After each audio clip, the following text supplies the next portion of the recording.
All right, let's do this. Okay. Hello, Internet. Welcome to Crying While Driving. I'm your host, Lyndsey Conway, and today in the camp we have Elisa with us. Hello.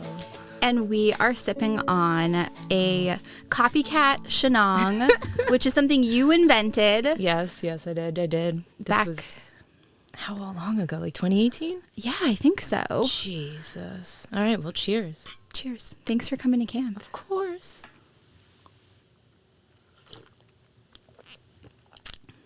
That's good, though. Is it bringing you back? Oh, yeah, because it definitely is like that weird, like, fall leaves, like, it sounds weird. Fall leaves in the mouth is not it, but it kind of is. There's a little funk. There's yeah, just that a little umami of the, like, shiitake mushrooms is, yes. like, I don't know. I live for that. It was, basically, I just met a bartender who was a white man that I did not agree with the way that he ran his bar.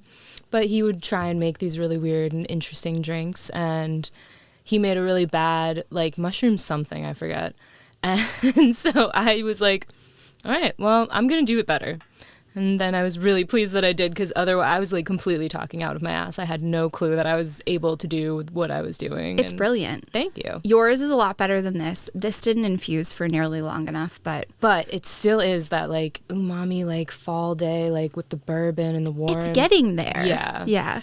And you used to use Rhode Island Mushroom Company. Oh, yeah. Those are so good. They make an excellent mushroom. Yeah, they do. We used dried from the Asian market. We love Good Fortune. I know. I love Good Fortune. And dried mushrooms still have a potency. I think it could have got there if we infused it for more than a week. But anyways, and then where did the name come from? So the Shennong was a Chinese emperor, and he was also very into, like, Chinese medicine and herbs, and so he started to play with mushrooms. He was also, like, one of the first people to use marijuana as an ailment, like, for cures of certain ailments. Brilliant. The only reason I know that was because I was recently at Rise Dispensary in Warwick, and they have it on their wall, like, Shennong, and I was like, bro, no way. Amazing. Yeah, so I was just doing research on where the shiitake mushroom, like, came from, what symbolism, and then that came into my lap that he used to use mushrooms for medicinal purposes, and I was like, that's it, that's the name. And here we are. Yeah. Nailed it. Yeah. So you created this around 2018. We were working at the same restaurant, which I think is how we met, like, 100 years ago. Yeah, because I was just a patron that was obsessed and ate there every other night, basically. A lifetime ago. Have you come up with any drinks lately? I have kind of been on pause, but I did just recently start getting into it again, like reading certain cocktail books and just kind of getting ideas. It was so funny. I did a cocktail party when I went to go visit my friends in Puerto Rico, and I used the specs for La Bouche, and everybody lost their minds. Oh my God. And I haven't made that drink since we worked together. That's a throwback. What is that? Yuzu kosho? Yuzu kosho, lime juice, cilantro, tequila, and agave. I forgot about that. Yeah, it's so good. I have a thing of yuzu kosho. Is that how you pronounce it? I think so. I believe so. I have a tube of it. That's, like, such a good thing to have on hand. I forgot about that drink. So good. It's like, for anybody that doesn't know what a condiment is what I would call it. Yeah, so it's like a condiment of citrus peels, yuzu predominantly, but they sometimes add, like, lime and lemon, and then chilies and salt all ground up together into this beautiful, spicy, citrusy paste that really makes any drink good. Yeah, brilliant thing to have in your arsenal. Oh, yeah. Yeah. So, thanks for coming to camp. Yeah, of course. I'm happy to be here. It's so amazing. Sweet. Do you want to tell us a little bit about your relationship to queerness? Yeah. How you identify? I mean, I date pansexually. That's, like, I just don't really go off of, like, anybody's external. I'm always about the internal.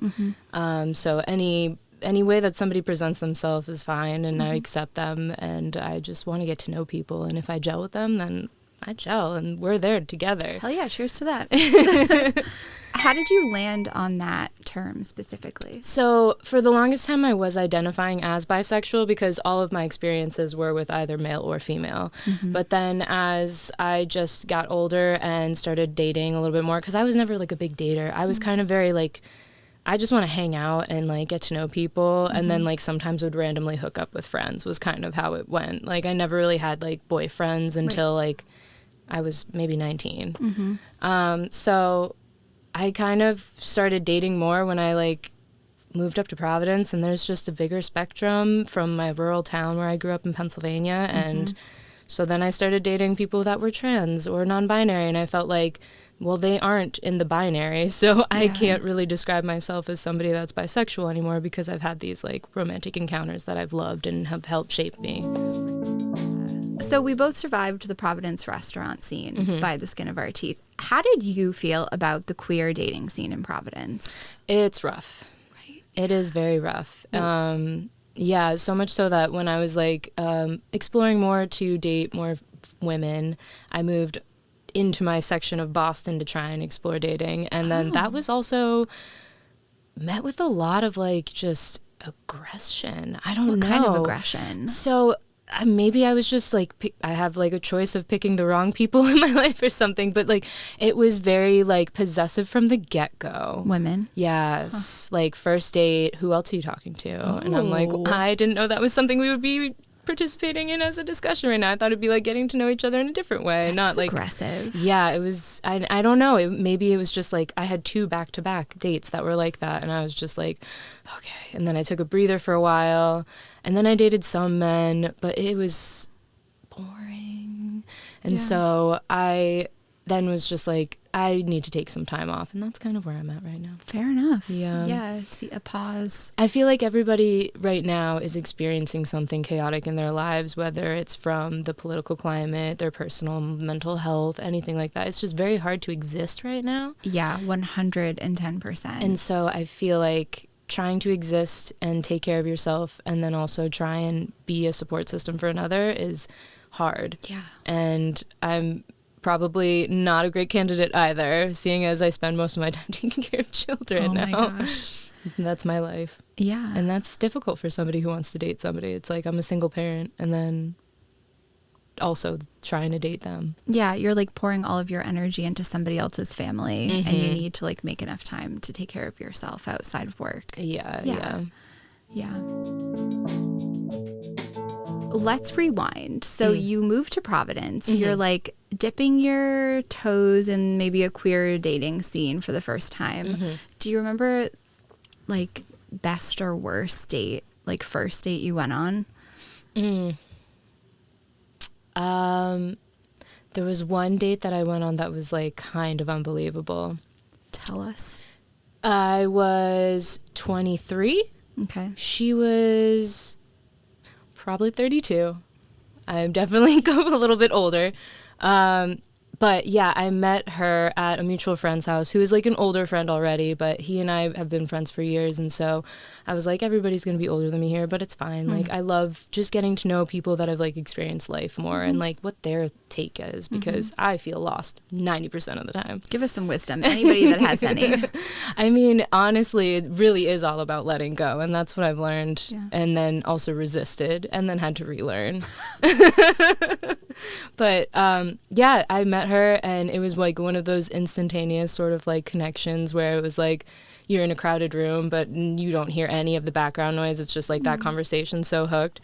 And so we asked like if we wanted to see each other basically at the same time, like, would you do it again? And then we both said yes. And so she came and picked me up, and this was before I was even living with my roommate now. I was living out in like the border of Pawtucket and Warwick. And so she came and picked me up and drove me to Beavertail. I had never been to Beavertail yet. Romantic. It was like my first time. Yeah, super romantic. Had a Subaru with the hatchback, so then put a blanket in the hatchback and like lift it up and like meat and cheese that, yeah, it was like a whole thing. Very cute. Super romantic. And then we just sat there playing gin rummy and eating meat and cheese and like listening to the sound of the waves. It was freezing cold, but I didn't care. It was so sweet. I don't even, like, we basically just, like, held hands and then walked around, and no, like, kissing or anything. It was just the sweetest, nicest thing. So cute. It was so nice. Whatever happened to her?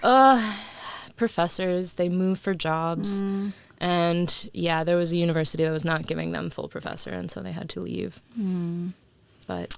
Wrong timing. Wrong timing. Wrong place, wrong time. Yeah, but wonderful, wonderful woman. Damn. Yeah. That sounds like an ideal first date, though. It was incredible. And it was honestly one of the first, like, real dates I went on in Providence. So then, like, my bar was set pretty high. And then I was grossly let down. Aye. Yeah, for a minute. Worst date you've ever been on? There was a date that I took this person to the East End.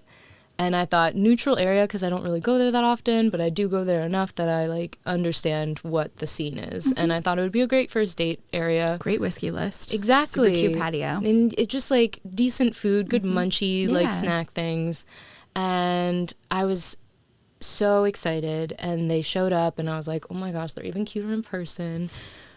Complete stone face. To every question, I was like, how was your day? Oh, you know, same thing. I'm like, I don't know what the same thing is.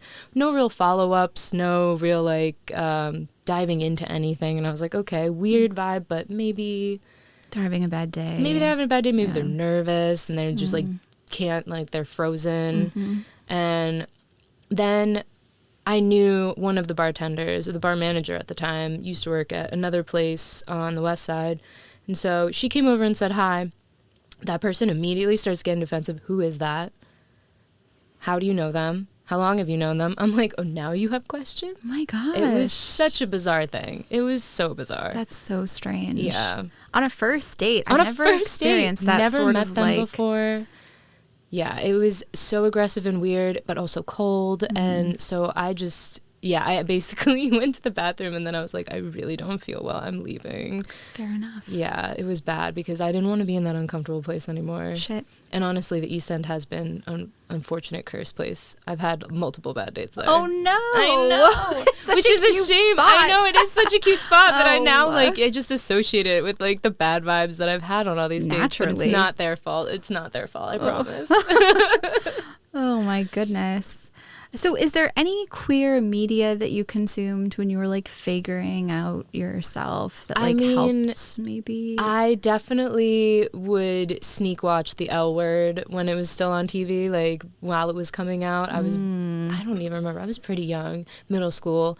Because at that point, it was, like, I knew that I was different, but I didn't know what exactly it was. And also, like, at that time, my mom was becoming a born-again Catholic, so that was, like, a big no-no in her eyes. Oh, geez, Louise. Yeah, so I was like, I understand that I like women, and I don't understand why, but I'm drawn to them more than I am with men.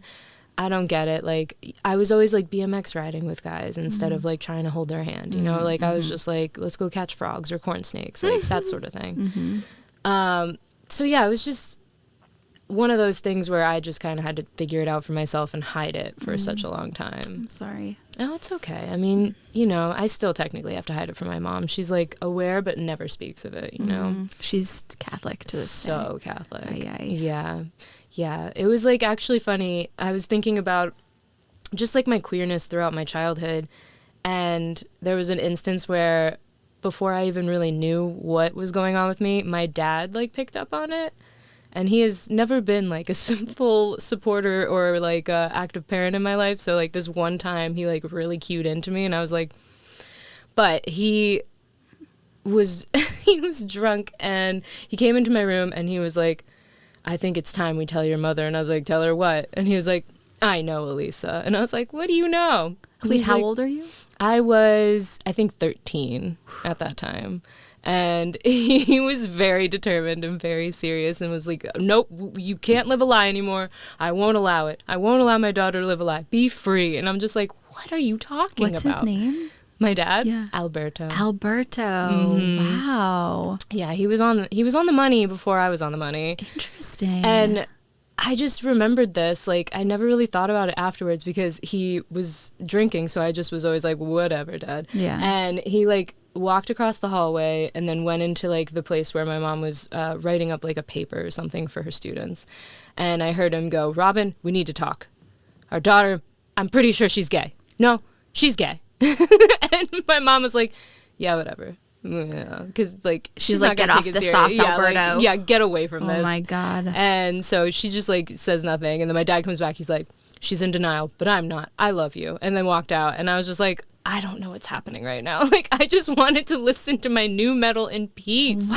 Like, but yeah, I mean, he was on it. Like, he knew, because I was having questions. I was very clearly watching, like, the L Word, and, like, anytime that I did, like, discover porn, because I'm around horny teenage boys all the time, I was never, like, into the man. I was always like, she's so nice. Look at her hair. Oh, my God, she's pretty. You know, like, it was just that sort of thing where I was always gravitating towards the other one. And, yeah, I don't know, like, it was just different. Like, I loved ballet, but I loved ballet for socializing. And then, like, I had a crush on one of the older girls, and I just, like, didn't know how to express it because I was like, is this normal? You didn't have the language. Yeah. So it was, like, that sort of area where I was in, like, the questioning queerdom. If you had to be a character in the L Word and then also had to smash a character in the L Word, who would those people be? Probably, I mean, I don't really want to be Shane, but I guess I probably do want to be Shane. Okay. You actually look a lot like Shane. I don't know. There was like something, like, I'm definitely have commitment issues. So like I see that. I recognize that. The damaged kid that's like, no, I can't like you. But then secretly has like their heart broken all the time. Yeah. That I see. And I'm like, okay, maybe, yeah. And smash, I don't know. I mean, probably all of them. I would smash all of them. Okay. Yeah. They all have their own vibe that I'm like, that's hot. Even Tina, though? Okay, I mean, yeah, I would still, yeah, there's like a moment, yeah. Okay. There's, but it is on like the bottom of the to-do list. So you say, yeah. Do you have any favorite queer artists right now? What are you listening to? Is there a queer anthem in your life? Oh, I mean, honestly, right now I'm all instrumental, mostly jazz. Oh, shit. Yeah, just because I need that, like, slow, cool, like, to, mellowy like, shut vibe. your brain off after dealing with infants. Yeah, and also use it with the infants and all that, like, a lot of melodic piano things. So I'm kind of just listening to, like, a lot of Black musicians, and some might be queer. I don't fully know their identities. Fair enough, yeah. But, yeah, I have just been listening to beautiful stuff. Listen to Jamal Ahmad Trio. Poinciana is an amazing song. I wake the twins up with it every morning. It's, like, a very gentle, easy, but, like, happy, sort of floaty, piano-y music. I love it. Yeah, so that's what I'm listening to right now. I need more queer anthems. I was listening to, I had a bit of a brat summer, but I was like low key because I was taking care of kids and I can't be like bumping 365. Right. Yeah, that makes a lot of sense. Yeah. Because then they'll just be like singing the lyrics, can we have a bump? And I'm like, can't have that in front of your parents. Maybe not. Yeah. Yeah. I don't know. What about you? Any queer anthems? Give me some. Andy and I went to see Taylor Swift last weekend in Toronto. Oh my gosh. Which was amazing. Yeah. Did you die? I died. Yeah. We're huge Swifties, so we were listening. And then Gracie Abrams opened. Oh, whoa. Yeah, I love her. I just started listening to her. She's so good. Yeah. She was amazing. Yeah. So in preparation for that show, we were listening to a lot of that. What else? Andy and my friend Liz turned me on to Chappell Roan. Ooh. And she's, wildly talented, obviously, but I have not been able to get her stuff out of my head lately. It is so addicting. I have heard them in passing because I use that AI DJ on Spotify when I don't know what to do. And Chappell's on it a lot. I thought it was Chappell Roan, and then my roommate had to correct me. Oh my God, very good. Senior moment of myself. But I've been having a lot of those lately. Yeah, it's rough. That cortisol spike, it just makes your brain go smooth. Yeah. Yeah. 100%. But yeah, I definitely have heard some songs like the Red Wine. Supernova, Gets stuck in my head instantly. I don't know all the lyrics, but that melody, it's just in my head on repeat constantly. It's so catchy. Yeah. That's good stuff. Good stuff. Also, that Sabrina Carpenter Espresso song gets stuck in my head. I like her, yeah. Yeah, such a tiny, tiny little goddess, though. She's so small. Yeah. I'm curious, in Pennsylvania, did you have any sort of like, so your dad was on to you. Mm-hmm. Were any of your friends, like, did you have any sort of like close circle of friends there that you could be honest with? Because you couldn't be with your mom. Yeah, honestly, no. I was deathly afraid. Oh, shit. Yeah, so I was like questioning it all with myself. It was like a very conservative place. Yeah, it was conservative, and also just like when you're young, kids are fearful of a lot of things like that, and especially growing up in that area where it may not always be like hyper religious, but the main dominant religion is Christianity, and homosexuality usually is not widely accepted. And the main like age median was also older. It was very like boomer age people. So that was kind of the people teaching my generation like about queerness, and they weren't teaching it well, you know. They were telling everybody was bad and to call people like F slurs and things like that, you know, like, and kids did that for fun in class. So like I would hear that, and even though I was like, I don't know what this is, I knew I couldn't tell anybody. So even my best friends that I like told almost everything else to, I would still hide it from. Just like that never knowing that could be the one thing that could break the friendship, you know? Yeah, totally. Yeah, when you're a kid that's like biracial and Hispanic, and like even though I'm white presenting, it was like as soon as people found out, they were like, oh, you're different? Oh, no. It was like to the point where I started introducing myself instead of Rodriguez as like Elisa R, but like A-R-R. I would like spell it out phonetically so that I thought that was my last name. Shoot. Yeah. But that's the thing, is like I just was never honest with it until I became an adult. When I separated myself from Pennsylvania, I was finally like, okay, now I can explore this safely because nobody like knows me here. Not necessarily to be like I'm ashamed of it, but like it was definitely just like I needed to clean break away from my past to explore my future. Yeah.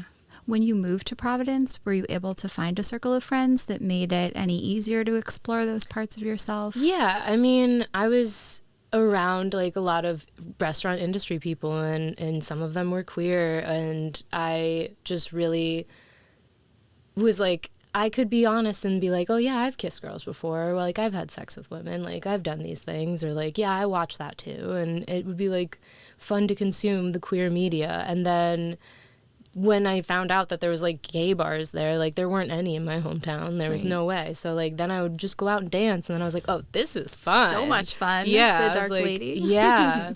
It was definitely just, yeah, I just really like enjoyed like the free spiritedness of that. And I was like, even though it was mostly like male gay, I was still like, that's fine. I can be in this space and this is going to be okay. Do you remember the first time that you kissed a woman or was with a woman? I mean, yeah, I kissed a lot of girls in kindergarten. Oh, shut up. That was kind of like a thing we did.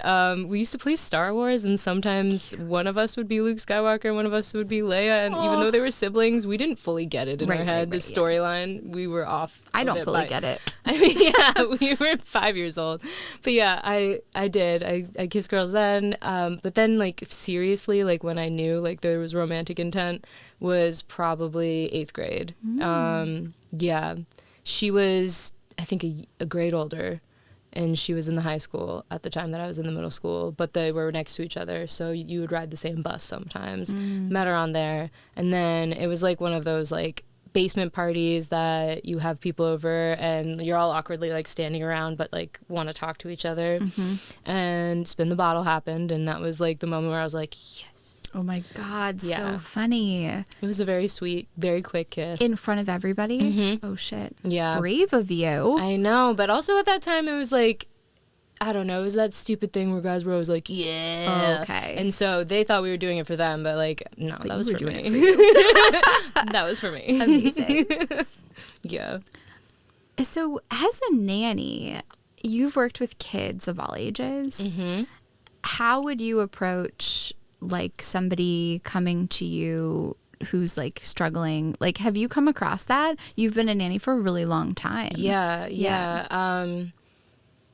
Basically I've had some instances where like a child would come to me and be like, that boy has long hair and makeup on, but that's a boy. And I'm like, yeah, how do you I usually handle... say, Well, I mean, it might look like a boy to you that's wearing makeup and long hair, but they might be pretending to be like who they think they are. You know, this beautiful princess. Like when you play dress up, like, are you that princess all the time? And they're like, no, I'm just Emmy, or I'm just like Jack, or I'm just like this. And I'm like, yeah, you know, we all play pretend, we all do our roles, but some people want to be who they want to be on the outside all the time. I'm like, they're like, my brother in kindergarten, I always use this example, he truly thought he was Batman. So he would wear his Batman costume every day to kindergarten, and my mom let him because she was like, whatever, but he truly thought he was Batman.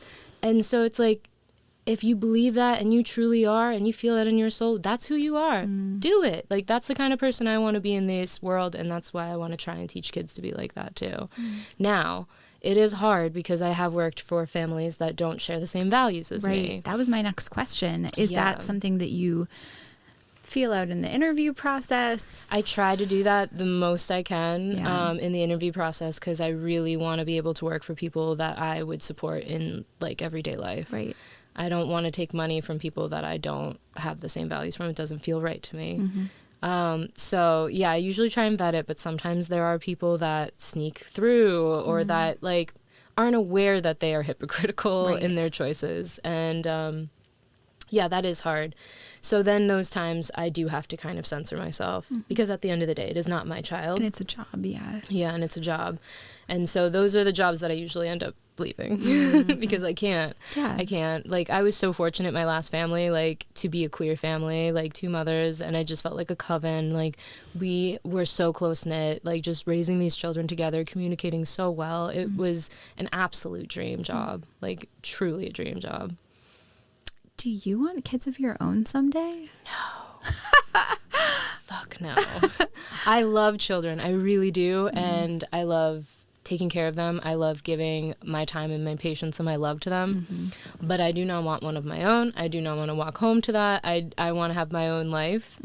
I think that the reason why I'm doing what I'm doing is because I get to go and use those 2 outlets that, like, I am very good mom, maternal, like, nurture, caretaker, but I also really want to do the things that I want to do and not rush the time or have a timeline because of how my body ages and what I can and cannot do with my body. 100%. And so I'm like, you know, if I ever change my mind, there is so many children that need a foster mom or want to be adopted, and I would love them just as much. Totally. But yeah, no kids, no. I'm Cheers good. to that. We're good. Yep. It's, you know, they're so cute, and I love being like the cool nanny or the cool auntie all day. I want to be the cool auntie all the way. Live that life. Totally.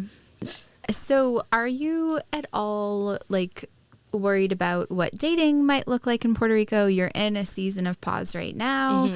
Do you think that when you're in a new location, a new life, that you'll be energized to get back out there? Or yeah, I mean, yeah, kind of.